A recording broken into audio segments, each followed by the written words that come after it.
Hi viewers, ബോബൂസ് kitchen ബ്ലോഗിലേക്ക് എല്ലാവർക്കും സ്വാഗതം. ഇന്ന് ബ്രേക്ക്ഫാസ്റ്റിന് പൂരി ബാജിയാണ് ഞങ്ങൾ ഉദ്ദേശിച്ചത്. അതുകൊണ്ട് ഞാൻ കുറച്ച് ഉരുളക്കിഴങ്ങ്, ഞങ്ങൾ രണ്ടുപേരേ ഉള്ളൂ, അതുകൊണ്ട് ഒരു 3-4 ഉരുളക്കിഴങ്ങ് കുക്കറിൽ വെച്ച് വേവിച്ചിട്ട് അതിൻ്റെ തൊലി ഒന്ന് കളഞ്ഞെടുത്ത്, നന്നായിട്ട് വെന്തു, തൊലി ഒന്ന് കളഞ്ഞെടുത്തിട്ട് ഉടച്ചെടുക്കാൻ പോകും.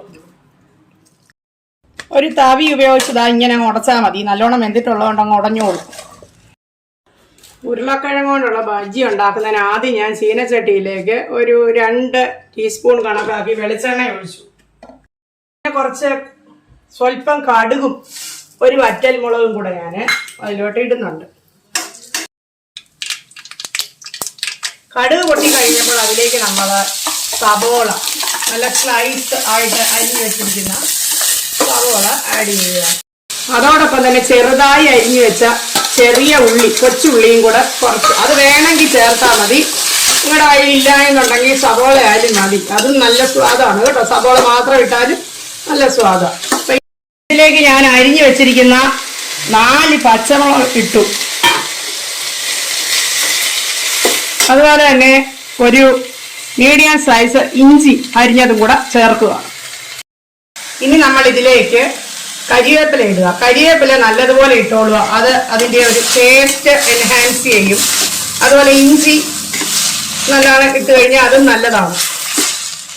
നമുക്ക് നന്നായിട്ടൊന്ന് വഴറ്റിയെടുക്കാം. ബ്രൗൺ കളറൊന്നും ആകണ്ട, ചെറുതായിട്ടൊന്ന് വാടിയാൽ മതി. ഇനി നമ്മൾ ഇതിലേക്ക് ഉടച്ച് വെച്ചിരിക്കുന്ന ആ ഉരുളക്കിഴങ്ങ് അങ്ങോട്ട് ചേർക്കാം. ആ ഉരുളക്കിഴങ്ങ് ഇരുന്ന പാത്രത്തിൽ നമ്മൾ കുറച്ച് വെള്ളവും കൂടെ എടുത്ത് ഇതിലോട്ട് ചേർക്കും. ഇനി ഇതിലേക്ക് 1 ടീസ്പൂൺ മഞ്ഞൾപ്പൊടി ചേർക്കുന്നു. ഇത് നന്നായിട്ട് തിളക്കട്ടെ. എല്ലാവരും വിചാരിക്കും എന്തിനാ ഈ പൂരിയുടെ കൂടെ ഉള്ള ഈ പൂരി ബാജി കാണിക്കുന്നതെന്ന് വിചാരിക്കും. പക്ഷേ ഞാൻ എൻ്റെ ഒരു അനുഭവം പറയുകയാണെങ്കിൽ, ഞാൻ ഏത് ഹോട്ടലിൽ നിന്ന് ഭക്ഷണം കഴിച്ചിട്ടുണ്ടെങ്കിലും അവിടെ ടേസ്റ്റി ആയിട്ടുള്ളത് കിട്ടിയിട്ടില്ല. ബ്രാഹ്മണ ഹോട്ടൽ, അതായത് തമിഴ്നാട്ടിലെ ബ്രാഹ്മണ ഉടുപ്പി റെസ്റ്റോറൻറ്റുകളിൽ കിട്ടുന്ന ആ ടേസ്റ്റ് എനിക്ക് ഒരിക്കലും കിട്ടിയിട്ടില്ല. മാത്രമല്ല, നമ്മൾ കേരളത്തിലൊക്കെ എന്തൊരു സാധനം ഉണ്ടെങ്കിലും അതിൽ കറുവപ്പട്ട അങ്ങനെയുള്ള മസാലകളെല്ലാം ചേർക്കും, പെരിഞ്ചീരകം, അതൊന്നും ഇതിന് ടേസ്റ്റ് അല്ല. ഇതിന് ടിപ്പിക്കൽ ടേസ്റ്റ് വരണമെങ്കിൽ ഈ ഇൻഗ്രീഡിയൻസ് മാത്രം മതി. അതായത് ഉരുളക്കിഴങ്ങ്, സബോള, വേണമെങ്കിൽ കുറച്ച് കൊച്ചുള്ളിയാകാം, കരിവേപ്പില ധാരാളം ഇടുക, പച്ചമുളക്, ഇഞ്ചി, ഇതാണ് ആക്ച്വലി ഇതിന്റെ കോമ്പിനേഷൻ. വേറെ ഒരു മസാല ഇതിൽ ചേർക്കാൻ പാടില്ല. അപ്പോഴാണ് ആ ടിപ്പിക്കൽ ടേസ്റ്റ് നമുക്ക് കിട്ടുന്നത്. ഇതിനു മുൻപ് ഞാൻ ചെയ്തിട്ടുണ്ട്. ഈ ഉരുളക്കിഴങ്ങിന് പകരം കടലമാവ് അങ്ങനെയും ചെയ്യാം, നമ്മൾ ചേർത്തും ചെയ്യാം. അപ്പൊ ഇത് നല്ലോണം തിളയ്ക്കുന്നുണ്ട്, നല്ലോണം തിളച്ച് കുറുകട്ടെ. ഇതിന് ഞാൻ കടുക് വറുത്തു. അപ്പോ കടുക് വറക്കുമ്പോൾ എന്തിനാന്ന് വെച്ച് കഴിഞ്ഞാൽ അതൊരു ടേസ്റ്റ് എൻഹാൻസ് ചെയ്യും കേട്ടോ. ആ എണ്ണയും കടുകും പച്ചമുളകിന്റെ ഒക്കെ ആ ഒരു രുചി, അതിനാണ്. നമ്മൾ ചെയ്യുമ്പോഴൊരു മീഡിയം ഫ്ലെയിമിലേ ചെയ്യാവൂ കേട്ടോ, ഇല്ലേ കരിഞ്ഞു പോകും ചിലപ്പോൾ. ഈ കൺസിസ്റ്റൻസിയിൽ എടുക്കാം. വേണമെങ്കിൽ കുറച്ചുകൂടെ നിങ്ങൾക്ക് ഇത് കുറുക്കി എടുക്കാം. പക്ഷെ ഇരിക്കും തോറും ഇത് കുറച്ചുകൂടെ കട്ടിയാവും, കാരണം ഉരുളക്കിഴങ്ങൊക്കെ അല്ലേ. അപ്പോ ലാസ്റ്റില് ഇതിലേക്ക് നമ്മള് 1 ഡ്രോപ്പ് നെയ്യ്, 1-2 ഡ്രോപ്പ് മാത്രം നെയ്യ് ഒഴിച്ചു ഞാന്. അത് ഇതിന്റെ ടേസ്റ്റ് കൂട്ടുന്ന ഒരു സീക്രട്ടാണ്. നമ്മുടെ കറി റെഡി ആയിട്ടുണ്ട്.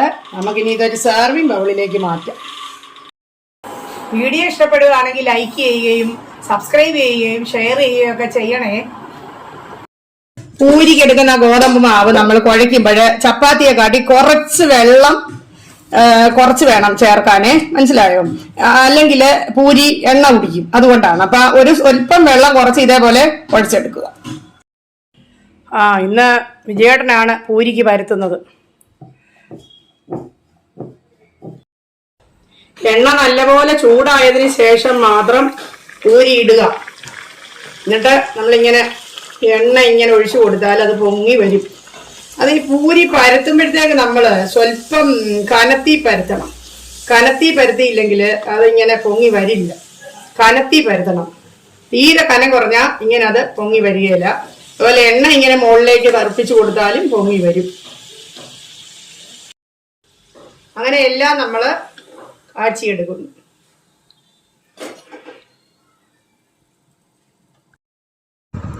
ചൂടോടെ തന്നെ കഴിക്കുക, എങ്കിലേ അതിന് സ്വാദുള്ളൂ. ഏത് ഭക്ഷണമാണെങ്കിലും ചൂടോടെ കഴിച്ചെങ്കിലല്ലേ അതിൻ്റേതായിട്ടൊരു സ്വാദ് കിട്ടുകയുള്ളൂ. എങ്ങനെയുണ്ടെന്ന് പറയണേ. ബാജിയുടെ നല്ല മണം വരുന്നുണ്ട്. ആ മണത്തിൽ നിന്ന് നമുക്കറിയാം അത് എത്ര ടേസ്റ്റിയാണെന്നുള്ളത്.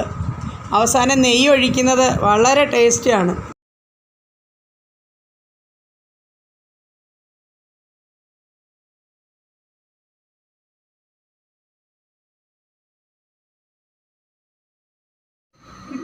നല്ല അസൽ അടിപൊളി പൂരി ബാജി.